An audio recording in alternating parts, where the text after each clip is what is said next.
अगर आप कर्जे से परेशान हैं, रिकवरी वाले आपको फ़ोन करते हैं तो ये खबर आपके लिए है। आपको इस खबर को देखना चाहिए, ना सिर्फ देखना चाहिए बल्कि लोगों से संपर्क भी करना चाहिए जो एक कर्ज माफ़ी को लेकर एक बड़ा मुहिम चला रहे हैं। मेरे साथ इस वक्त शहनवाज चौधरी जी हैं जो पूरे देश में जिन्होंने किसी भी माध्यम से कर्जा ले रखा है, रिकवरी वाले उन्हें परेशान करते हैं, उन्हें घर आने की धमकी देते हैं और तमाम तरह से यातनाएँ दी जाती हैं। इससे निपटने के लिए इन्होंने एक बेड़ा उठाया है और इन्हीं से बात करेंगे शहनवाज जी से। शहनवाज जी, स्वागत है आपका। बहुत बहुत शुक्रिया, धन्यवाद। जो आपने बेड़ा उठाया है, क्या लगता है इसे सफल बनाने में किन चीज़ों की कमियां आ रही हैं?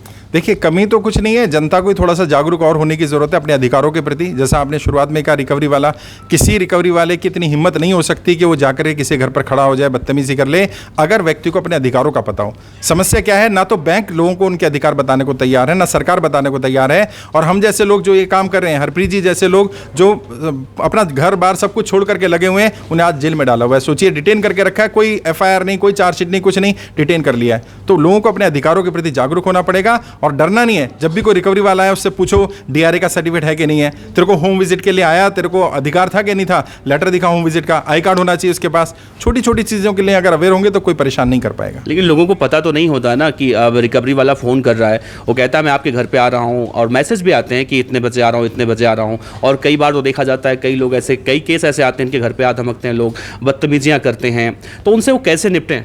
देखिए, उसका मैंने यही इलाज बताया कि अवेयर होना पड़ेगा। लोन आपने लिया है, पैसा आपके ऊपर है, तो आपको अपने अधिकारों को जानना पड़ेगा। जैसे जब आप प्रॉपर्टी गिरवी रखते हैं तो आप क्या कह रहे हैं, आप बैंक को लिख करके दे रहे हैं कि मैंने अपनी प्रॉपर्टी बैंक में जब्ती करा दी है, आज से मेरी प्रॉपर्टी का मालिक बैंक होगा।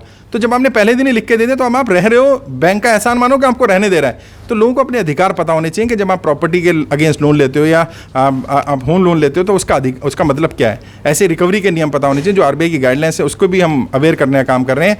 लेकिन सरकार को बुरा लगा तो मेरा फेसबुक पेज था जिस पे 1.8 मिलियन फॉलोअर थे, बंद कर दिया।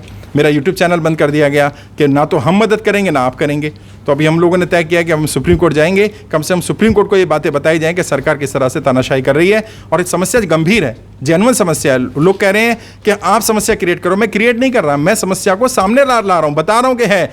बाकी लोग क्या है कि कर्जा ऐसी बीमारी है, कहा भी ना जाए और सहा भी ना जाए। प्रॉब्लम यह है कि वो अंदर अंदर घुट रहा है, बोल नहीं पा रहा, कौन है जो मेरी सुनेगा, कौन है जो मेरी मदद करेगा, मदद हो पाएगी कि नहीं हो पाएगी। तो उन्हें बताने की कोशिश कर रहे हैं कि जब बड़े बड़े उद्योगपतियों को राहत मिल सकती है, उनको मदद की जा सकती है, तो आम जनता को भी राहत मिलेगी। विश्वास रखिए इस बात का। अच्छा, आपने एक प्रेस कॉन्फ्रेंस में आंकड़ा बताया कि सरकारी आंकड़ा है कि कर्ज की वजह से 50,000 से ज़्यादा लोगों ने आत्महत्या कर ली। इसके बाद भी और भी कई लोग ऐसे हैं जिनका नाम निकलकर सामने उस आंकड़े में नहीं आया।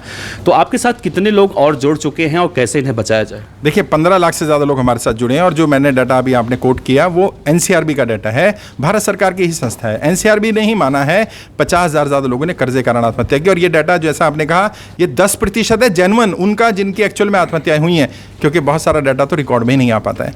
हमारी कोशिश से हमने पिछले लगभग 2 वर्ष होने वाले हैं, हमारे प्रयास से ये हुआ कि हमारी 200-250 लोगों की टीम काम कर रही थी, तो हम लगभग 2 लाख से ज़्यादा लोगों को मरने से बचा चुके हैं। उनकी काउंसलिंग की गई है, कर्जे से बाहर निकलने की ट्रेनिंग निःशुल्क दी जा रही है।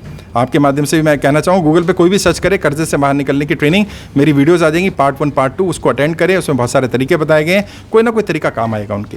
अच्छा, एक सवाल है जो आम लोगों के दिमाग में आता है कि क्यों आप कर्जा माफ़ी के लिए लोगों के साथ खड़े हैं, क्यों लड़ रहे हैं, आपका क्या फ़ायदा है? एक सवाल आता है, बहुत कॉमन सा सवाल है, उन लोगों के लिए क्या कहेंगे? देखिए, मैं जब जंतर मंतर पर हमने श्रद्धांजलि सभा दी तो एक साथी पत्रकार ने कहा कि आपके घर का भी कोई मरा है कर्जे कारण। तो मैंने उनसे भी ये कहा था कि मैं उस मनुष्य दिन का इंतज़ार नहीं करूंगा कि कोई मेरे घर का मर जाए और फिर मैं ये सब करूं।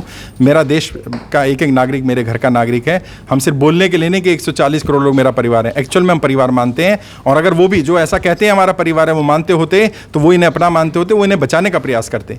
लेकिन वो नहीं कर रहे, तो कम से कम मैं तो करूँ, कोई तो करे। तो मैंने शुरुआत की, क्योंकि महाराष्ट्र में एक घटना घटी थी, एक परिवार के 7 लोगों ने कर्जे कारण आत्महत्या कर ली थी। तो मैंने तय किया कि कम से कम मेरी एक ट्रेनिंग होती है वो देना शुरू करूँ, लोगों की काउंसलिंग करूँ। तो आहिस्ता आहिस्ता, हमें भी नहीं मालूम था ये इतनी बड़ी क्रांति हो जाएगी, इतने लाखों लोग जुड़ जाएंगे। तब तो हमने सोचा था कि ठीक है, कुछ लोग हैं उनको गाइड कर देंगे। अब तो ये हमारी रीच से बाहर होता जा रहा है और ये बहुत ज़्यादा लोग जुड़ रहे हैं हमारे साथ। अच्छा, एक आखिरी सवाल करूंगा। सुप्रीम कोर्ट में PIL लगा चुके हैं, जो लोग अभी आपको देख रहे हैं, आपके साथ जुड़ना चाहते हैं, इस मुहिम में शामिल होना चाहते हैं, जानकारी नहीं है उनके पास, कैसे जुड़ें आपसे? देखिए, हमारे गूगल पे जाएंगे, कर्ज मुक्त भारत अभियान डालेंगे, हमारी वेबसाइट आ जाएगी। मैंने पर्सनल व्हाट्सएप नंबर दिया था, मैं नंबर फिर दे देता हूँ, 9711230808। इस नंबर पर व्हाट्सएप करेंगे, ऑटो रिप्लाई में फॉर्म का लिंक आ जाएगा, वेबसाइट का लिंक आ जाएगा और पूरी जानकारी है। और पूरा अभियान निःशुल्क है, कोई 1 रुपया नहीं देना है। कर्जा मुक्ति की ट्रेनिंग भी फ्री में मिलेगी, गाइडेंस भी मिलेगा, लीगल हेल्प चाहिए तो हमारी लीगल टीम हेल्प करती है, वो भी फ्री ऑफ कॉस्ट है, कोई चार्ज नहीं लेंगे हम। बस कर्जे कारण कोई भी व्यक्ति आत्महत्या ना करे, यही प्रयास है। आपके माध्यम से भी यही कहना चाहूँगा, कोई भी व्यक्ति गलत कदम ना उठाए।